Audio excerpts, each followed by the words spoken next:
Ay Greg, ikaw na naman ang top-rated driver ah. Bati ng kapwa Grab driver habang nagkakape sa isang tindahan sa gilid ng kalsada. Ngiting-ngiti naman si Gregorio o Greg. Suot ang kanyang shades kahit 6:00 pa lamang ng umaga at may hawak na disposable coffee cup na tila galing pa sa mamahaling cafe. Natural, sa galing kong to, hindi na kailangan ng GPS no? Kilala ko ang bawat kalye sa Maynila, pati traffic alam na alam ko. Parang may radar kaya ako. Pagmamalaki niya habang sumisinghot ng konting yabang. Walang araw na hindi siya nagpapasaring patungkol sa kanyang abilidad bilang isang driver. Ayon kay Greg, hindi lang siya basta tsuper. Isa siyang transportation specialist. Ngunit sa likod ng kanyang ngiti ay napakamapanghusga niya.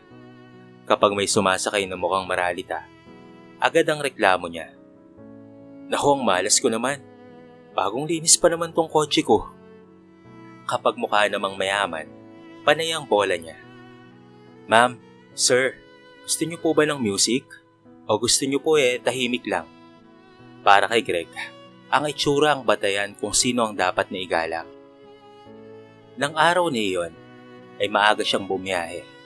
Mahaba ang kanyang listahan ng pasahero at tila masipag talaga.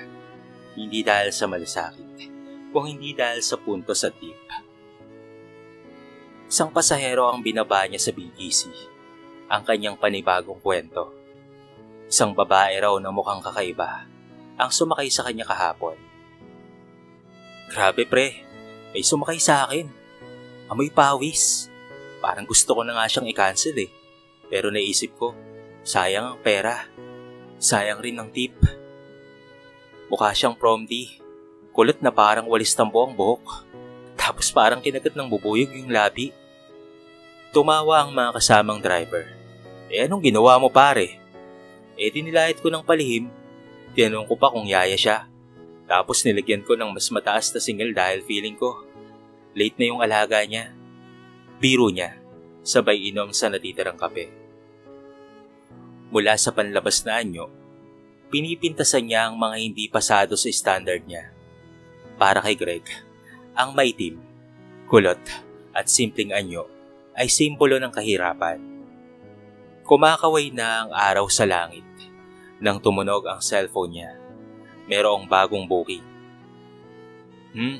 Danica Rosales, bulong niya habang tinitignan ng app. Walang profile pic. Naku, baka naman, sana hindi dugyot Ini-start niya ang kotse at habang umaandar, napabuntong hininga siya. Baka naman isa na namang alila to. Walang matinong pasahero ngayon, nakakainis. Habang papalapit sa pick-up point, itinutok niya ang salamin sa sarili at iniayos ang buhok. Pogi pa rin ako, sabi niya sa sarili at ngumiti. Walang kalam-alam si Greg. Ang biyahe niyang ito ang magpapabago sa buong buhay niya. Pumarada si Greg sa harapan ng isang lumang convenience store sa bandang Mandaluyong. Tumunog muli ang grab app. You have arrived at pick-up point. Luminga siya sa paligid. Saan na kaya itong pasahero ko? Ilang saglit pa'y lumabas mula sa isang makitid na iskinita ang isang babae. Tila galing ito sa palengke. May bitbit na eco bag. Suot ang maluwag na t-shirt at nakatsinelas. May timang balat nito. Kulot ang buhok na tila hindi nagsuklay at makapal ang mga labi. Tila hindi siya pinansin ng ibang motorista habang tumatawid. Si Greg ay kaagad na nakasimangot. Naku, kung minamalas ka nga naman Diyos ko naman, sana man lang naligo tong taong to. Bulong niya sa sarili, sabay pabukas ng bintana. Kayo po ba si Miss Danica? Tanong niya habang pilit ang ngiti. Opo, sagot ng babae, mahina at may paggalang. Akala ko kasi may dala kang paninda Pwede bang ipagpag mo muna ang paa mo bago ka sumakay? Sabay turo sa basahan sa gilid ng kotse. Natahimik si Danica. Nag-aalangan ngunit hindi sumagot. Tumalima lamang siya at tahimik na pumasok sa likod. Pagsakay pa lamang ay binuksan na kaagad ni Greg ang bintana sa harap. Sorry sensitive lang ako sa amoy. Aniya, sabay singhot ng pabango. Habang umaandar, nagsimula na ang sunod-sunod na komentaryo. Miss, anong trabaho mo? Domestic helper? Katulong? Medyo mahirap kasi ngayon, no? Sabi niya. Pilit nang umingiti habang sumusulyap sa salamin. Tahimik lamang si Danica.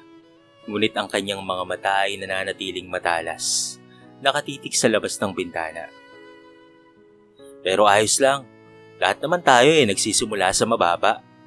Basta wag lang masyadong nagmamagaling kung wala namang ipinagmamalaki. Sa panahon ngayon, importante ang presentation, lalo na kung gusto mong respetuhin ka. Parang nananaksak na patalim ang bawat salita, ngunit si Danica ay kalmado lang. Hindi niya tinutumbasan ang panghusga, ngunit sa kanyang isip ay nagsusulat siya, tila nagtatala ng bawat insulto. Bawat salitang nagpapakita ng mababang pagtingin sa katulad niya. Alam mo, kung ako ang tatanungin, patuloy ni Greg, dapat sa mga ganyan ay may dress code.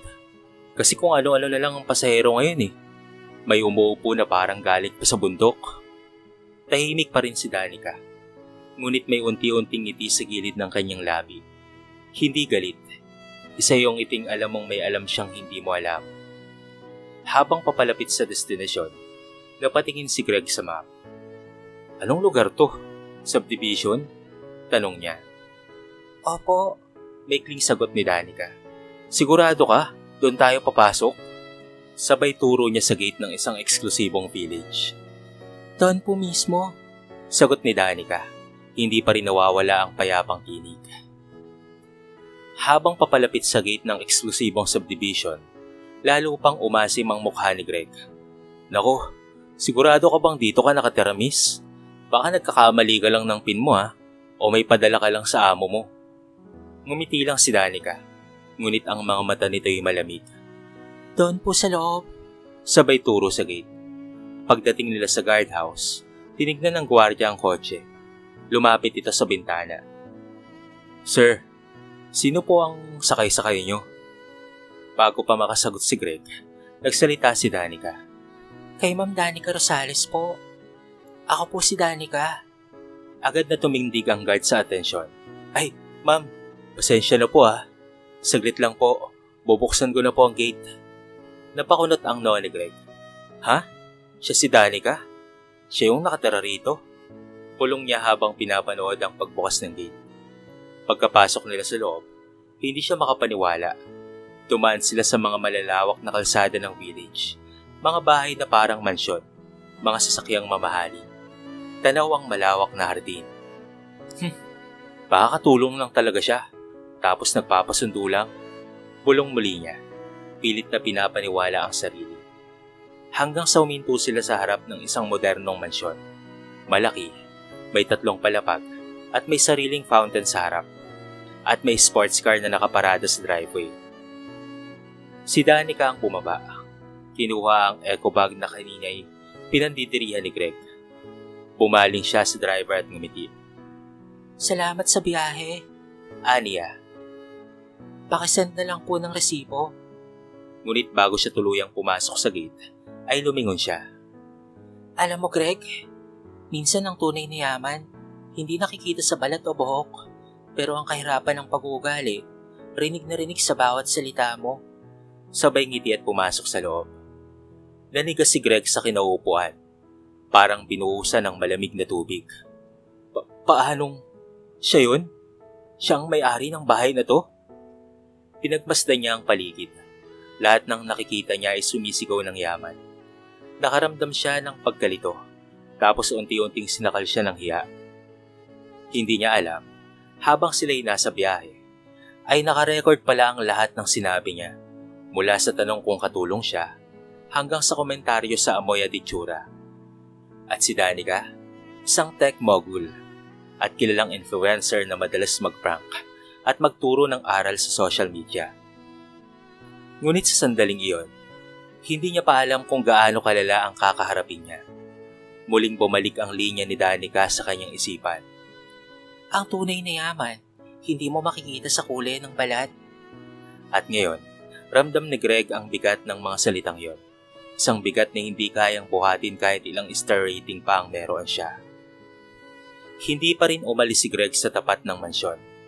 Hawak niya ang manibela.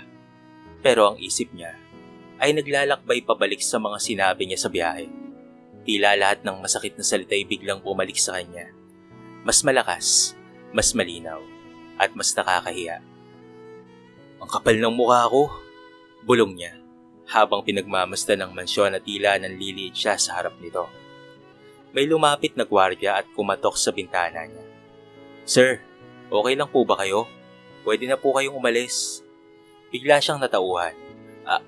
Oo. Sabay abot ng isang pilit ng ngiti. Pero kahit ngumiti siya, ang tiyan niya ay parang piniga ng matinding kaba.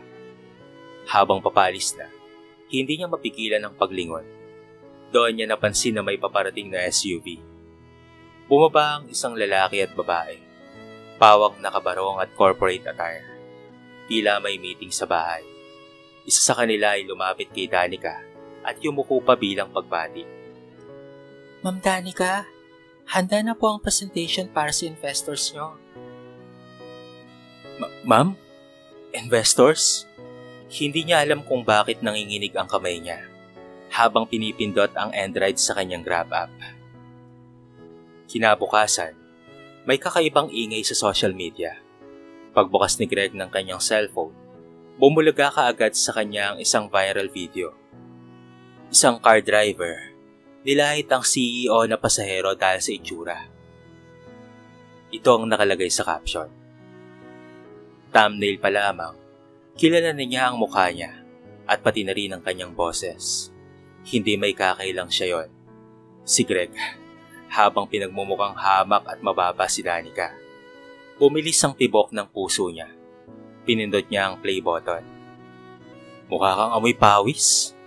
Parang gusto ko na lang mag-cancel eh. Katulong ka no? Hey nako, kaya hirap umasenso eh. Puro dugyot ang mga sumasakay. Lahat ng mga sinabi niya ay nakarecord. Walang palya. At sa uli ng video, makikita si Danica nakaupo sa harap ng mansyon niya habang sinasabi, hindi ko ginawa ito para pagtawanan siya. Ginawa ko ito para turuan ng leksyon ang mga taong mapangusga sa panlabas na anyo. Kung sino pa ang ubod ng yabang, sila pa ang kadalasang walang laman sa loob. Milyon-milyon ang views, libo-libong komento, at halos lahat ay galit sa kanya. Naku, tanggalin na yun sa Grab. Ito ang dahilan kung bakit hindi umaangat ang pansa eh, dahil sa mga tulad niyan. Sana matuto na siya, sama-sama ng ugali niya. Ang pangit naman ng ugali ng lalaking yan. Hindi dapat sa Grab yan nagtatrabaho.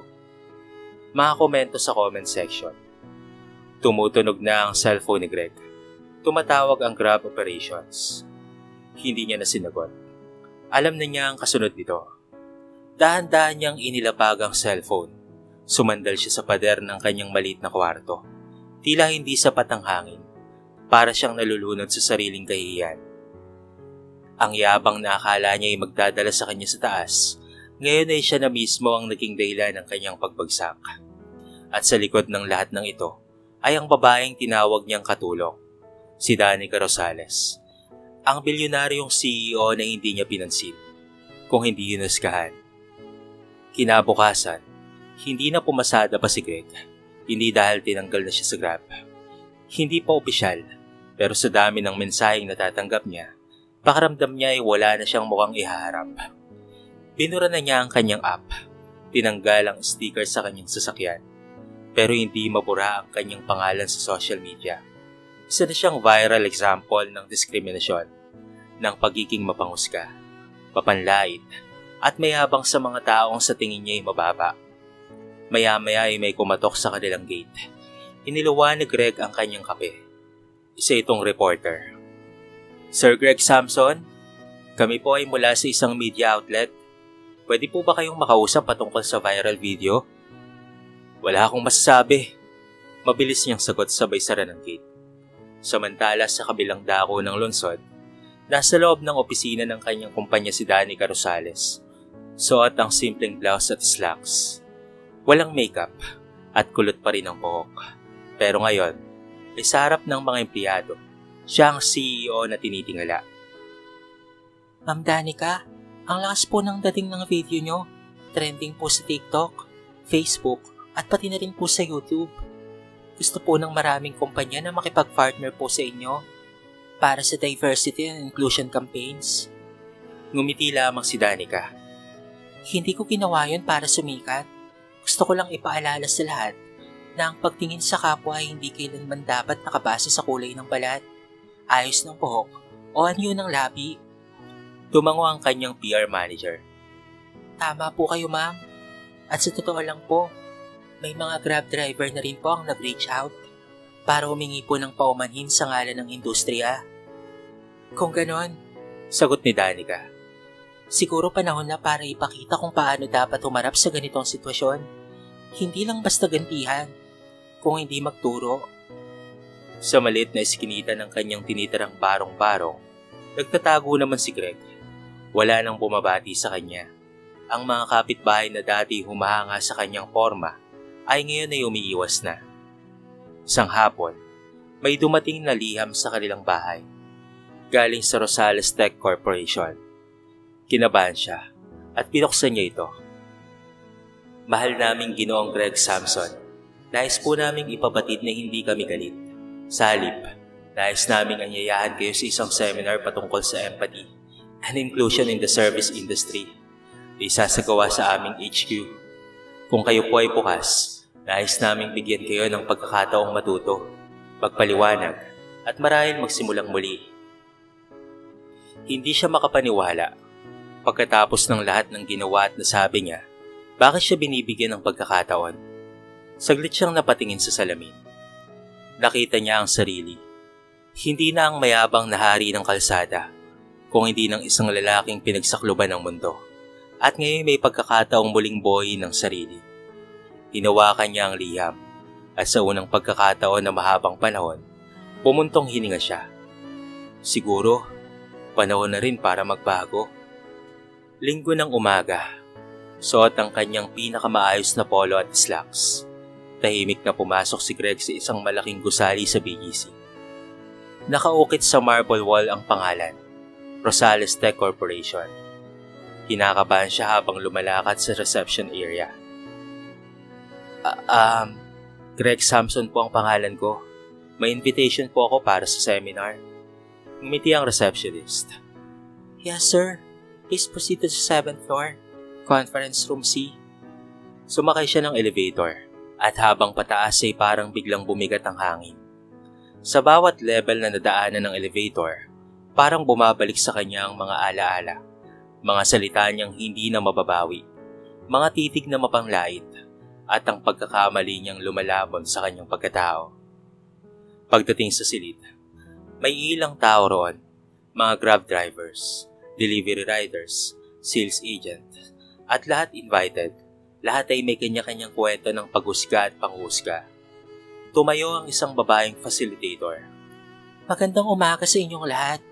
Ang seminar na ito ay hindi para sisihin kayo. Layunin natin ay makinig, matuto, at maunawaan kung paano ang ating mga kilos, salita, at pananaw ay naepekto sa iba. Isa-isang nagsalita ang mga tao. May nagsabing nahuli siyang humusga sa isang customer na nakatsinelas, pero milyonaryo pala. May isa pang nagsabi na tinanggihan niya ang pasaherong may kapansanan dahil akala niya ay hassle. Tahimik lamang si Greg, pero ramdam niya, bawat kwento ay tumatama sa kanya. Pagkatapos ng break, may pumasok na babae sa harap ng silid. Nakakulot pa rin ang buhok. Kayumanggi ang balat at may suot na simpleng dress. Lahat ay natahimik. Si Danica Rosales pala yun. Tumayo siya sa gitna. Walang entourage. Walang tagasunod. Simpleng aura. Ngunit punong-puno ng respeto at otoridad. Magandang araw sa inyo. Panimula niya. Ako si Danica Rosales. At oo, ako ang pasaherong ininsulto at inuskan sa viral video. Napayuko si Greg. Pero ako rin ang taong naniniwala na lahat tayo ay may kakayahang magbago. Hindi ko kayo dinala rito para mapahiya. Dinala ko kayo rito para pagnilayan kung paano tayo dapat na kumilos bilang tao. Hindi na lang bilang manggagawa. Nagpatuloy siya, ngunit ang bawat salita ay hindi mapanumbat, kung hindi puno ng pangunawa. Pagkatapos ng kanyang talumpati ay tumayo si Greg. Nanginginig ang boses. Ma'am, hindi ko alam kung papaano kong hihingi ng tawad na sasapat doon sa mga ginawa ko. Hindi ko rin alam kung may mukha pa ba akong may papakita. Pero salamat po. Salamat sa hindi pagbaling ng likod nyo kahit may dahilan kayong gawin yon. Tahimik si Danica saglit. Lumapit siya at walang sinabing iba kundi ang pagpapatawad ay hindi palaging madali, pero posible. Nagpalakpakan ng buong silid. At sa sandaling iyon, muling huminga si Greg, hindi bilang dating mapangusga, kung hindi isang taong nagsimulang makakita sa ganda ng bawat pagkakaiba. Isang linggong makalipas ang seminar, ibang Greg Samsom na ang makikita sa lansangan. Hindi na siya ang dating maangas na driver na laging may reklamo sa pasahero. Hindi na siya yung mabilis na mangusga sa itsura ng tao. Hindi rin siya kaagad bumalik sa pagiging Grab driver. Sa halip, tinanggap niya ang alok ng Rosales Tech Corporation para maging volunteer sa kanilang bagong proyekto. Biyaheng Pantay. Isang advocacy campaign na layuning turuan ng mga nasa transport service patungkol sa empathy, diversity, at respeto. Sinama siya ni Danica sa mga seminar sa iba't ibang lugar. Sa bawat pagharap niya, inilahad niya ang kanyang kwento, hindi para linisin ang pangalan niya, kung hindi para bigyang aral ang iba. Noong una, akala ko kaya kong husgahan ng tao base sa panlabas na nyo, ani ni Greg sa isa sa mga seminar. Pero ang totoo, ako palang mukhang kawawa dahil hindi ko kayang tumingin ng mas malalim. Mabuti na lang at may taong gaya ni Ma'am Danica na mas pinili akong turuan kaysa bastusin pabalik. Bawat salitang sinasabi niya ay mayroong bigat, hindi dahil sa galit, kung hindi dahil sa katotohanang pinanday ng kahihiyan, pag-amin at pagsisisi. Habang lumilipas ang mga buwan, muling bumangon si Greg, ngunit hindi bilang simpleng driver, kung hindi bilang isang tagapagsalita ng pagbabago. Minsang inimbitahan siyang magsalita sa isang event ng Grab mismo. Sa harap ng daang-daang mga kapwa driver at pati na rin mga staff, muling inilahad niya ang kanyang kwento. At kung may isa akong natutunan, ani ni Greg habang nakatingin sa kamera, yun ay ang simpleng katotohanang ang ganda at dangal ng isang tao ay hindi nasusukat sa balat, puhok o kahit sa labi, kung hindi ito ay nasa puso at dapat doon tayo laging tumingin. Nung bumaba siya sa entablado, nilapitan siya ng isang batang driver. Kuya Greg, salamat po sa kwento nyo. Sa totoo lang, ganyan din po ako noon. Pero dahil sa inyo, naisip ko na rin pong magbago. Ngumiti si Greg. Sa wakas sa unang pagkakataon, ramdam niya ang tunay na respeto. Hindi dahil sa forma, hindi dahil sa yabang, kung hindi dahil sa tunay na pagbabagong loob. Sa kabilang banda, si Danica ay abala pa rin sa kanyang negosyo. Ngunit mas naging aktibo na siya sa mga social awareness campaign. Mas naging bukas sa mga usaping patungkol sa discrimination. At mas lalo siyang hinangaan dahil sa kanyang pagpapakumbaba. Isang araw nagkasalubong sila ni Greg sa isang event. Tumango siya at ngumiti. Kamusta ka na? Mas mabuti na po ako ngayon, ma'am, sagot ni Greg. Salamat po sa lahat. Hindi ako ang dapat mong pasalamatan, Greg. Sagot ni Danica. Sarili mo yan. Tinanggap mong may mali ka at pinili mo ang tama. At sa mga matang noon ay puno ng pangusga, ngayon ay may liwanag ng pag-unawa. Si Greg, na minsang naging dahilan ng kahihiyan ng iba, ay ngayon patunay na ang bawat pagkakamali ay may posibilidad ng pagtutuwid, basta't bukas ka lamang na magbago. Sa huling yugto ng kanyang paglalakbay, si Greg ay isa ng ganap na tagapagsalita ng Biyaheng Pantay. Palagi siyang iniimbitahan sa mga paaralan, transport cooperatives at iba pang mga organisasyon upang ibahagi ang kanyang karanasan. Isang buhay na halimbawa ng karma, ustisya at pag-asa. Hindi siya kinulong, hindi siya sinampahan ng kaso, pero ang parusa na tinanggap niya ay mas mabigat kaysa sa anuman. Ang kahiyang dulot ng kanyang mga salita na binalikan siya sa mga mata ng milyon-milyon. Ngunit ang pinakamahalagang bahagi ng kanyang kwento ay hindi ang pagkatalo, kung hindi ang muling pagbangon. Isang umaga habang nagkakape si Greg sa labas ng maliit na training center, na itinayo ng Rosales Foundation para sa mga marginalized drivers, ay may lumapit sa kanya. Kuya, kayo po ba si Kuya Greg sa viral video dati? Napatingin siya, isang dalagitang morena, kulot ang buhok at may makapal na labi. Saglit siyang natigilan pero ngumiti. Oo, ako nga. Bakit? May masama ka bang masasabi? Biro niya. Umiling ang dalagita. Hindi po. Gusto ko lang pong magpasalamat. Dati po kasi lagi akong tinutokso sa school. Pero nung pinanood po namin ang video niya sa klase, bigla po akong parang nakaramdam ng tapang. Kasi po may nagsalita para sa aming mga kagaya ko. Hindi na nakasagot si Greg kaagad. Parang may bumara sa kanyang lalamunan. Sa halip, iniabot niya ang kamay ng dalagita at nagsabi, "Salamat sa iyo ah. Ikaw ang dahilan kung bakit ako tumigil." Samantala, si Danica Rosales ay mas naging kilala, hindi lamang sa larangan ng negosyo, kung hindi pati na rin sa advokasya.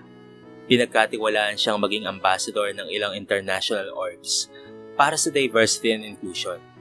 Sa kabila ng lahat, nanatili siyang mapagpakumbaba at sa tuwing tinatanong siya patungkol kay Greg, isa lamang ang sagot niya. Hindi ko siya binago. Siya mismo ang pumili ng landas na yon. Ang akin lang, binigyan ko siya ng pagkakataon na makita ang sarili niya sa ibang liwanag. Minsan nagkaroon ng charity event sa Quezon City para sa mga dating driver na nawalan ng trabaho. Nagtanghal si Greg bilang speaker. Sa harap ng entablado, nakatingin siya sa karamihan, mga mukhang pamilyar. Karamihan ay kagaya niya dati. Nagkamali ako, oo. Malaki. At naranasan ko ang karma. Pero huwag kayong matakot sa pagkakamali. Ang dapat nating katakutan ay ang pananatiling sarado ang isip. Ang tunay na hustisya ay nagsisimula sa loob. Kapag natuto kang tanggapin ang mali, humingi ng tawad, at magpatuloy sa buhay. Sa dulo ng programa habang pinapalakpakan siya ng mga tao, tumingin si Greg sa langit. Mula sa pagiging mapanghusga, naging siyang mapagpakumbaba. Mula sa pagiging dahilan ng kahihiyan, naging instrumento siya ng pag-asa. At sa uli, ang kwento ng dating siga, ang dating mapanglait na driver, ay naging kwento ng isang taong pinatawad at muling bumangon. Sa kwentong ito ay marami tayong mapupulot na aral.